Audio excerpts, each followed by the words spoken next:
Good morning students. हम लोग पिछले क्लास में पढ़ रहे थे कविता इतना ऊंचा उठो। इसमें कवि हमें संदेश दे रहे हैं कि हमें रूढ़िवादी परंपराओं को तोड़ देना चाहिए। रूढ़िवादी जो बेड़ियां हमारे पैरों में पड़ी हैं उसको तोड़ करके आगे निकलना चाहिए। मौलिक विचारों को अपनाने का प्रयास करना चाहिए। समान भाव की दृष्टि से सबको देखना चाहिए। जाति, धर्म, भेद, रंग, इन सब चीज़ों का भेदभाव अपने मन में नहीं लाना चाहिए। ईर्ष्या नहीं लाना चाहिए। एक नए स्वर का, नए राग का, नए अक्षर का, नए अक्षर से इस संसार की रचना करनी चाहिए। आइए हम लोग कविता की आगे की पंक्तियाँ पढ़ते हैं। लो अतीत से उतना ही जितना पोषक है, जीर्ण शीर्ण का मोह मृत्यु का ही द्योतक है। कवि यहाँ कह रहे हैं कि हमें अतीत यानी कि बीता हुआ समय, बीते हुए समय से उतना ही लेना चाहिए जितना हमारे लिए सही हो, जितना हमारे लिए उचित हो। कहते हैं जितना पोषक है, जो हमें पोष सके, पाल सके, जितना हमारे आने वाले समय के लिए या हमारे वर्तमान समय के लिए जरूरी है। जो रूढ़िवादी परंपराएं हैं, जो परंपराएं हमें बेड़ियों की तरह महसूस होते हैं, उन परंपराओं को हमें तोड़ देना चाहिए। क्यों?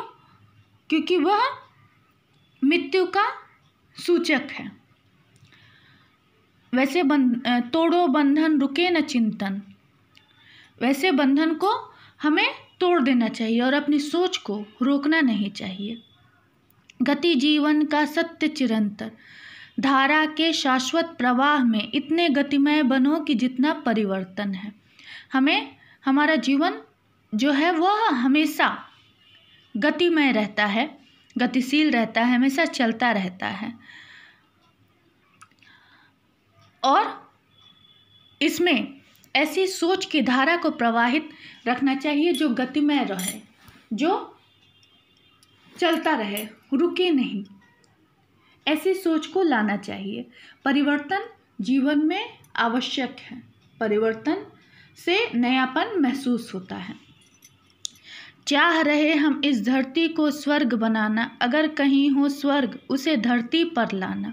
सूरज चांद चांदनी तारे सब है प्रतिपल साथ हमारे। दो कुरूप को रूप सलोना, इतना सुंदर बनो कि जितना आकर्षण है। ये जो धरती है, इस धरती को हम स्वर्ग बनाना चाहते हैं।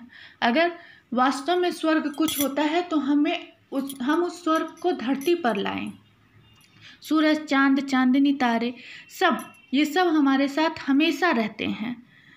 दो कुरूप को रूप सलोना, इतना सुंदर बनो कि जितना आकर्षण है। इतना खूबसूरत इस दुनिया, इस संसार को बनाए कि वह आकर्षित लगे, हमें यहाँ खिंचाव महसूस हो। इस धरती को ऐसा बना देना चाहिए। इस धरती से धर्म, जाति, रंग रूप का भेदभाव ये सब मिटा देना चाहिए। तो ये हम लोगों ने कविता यहाँ पे पूरी कर ली। यहाँ कुछ रंगीन शब्द दिए हुए हैं जिसके शब्दार्थ यहाँ नीचे हैं, इसे आप लोग याद कर लीजिएगा। यहाँ 2 पंक्तियाँ दी हुई हैं, आशय स्पष्ट करो। इन पंक्तियों का आशय स्पष्ट करिएगा। ये आपका होमवर्क है।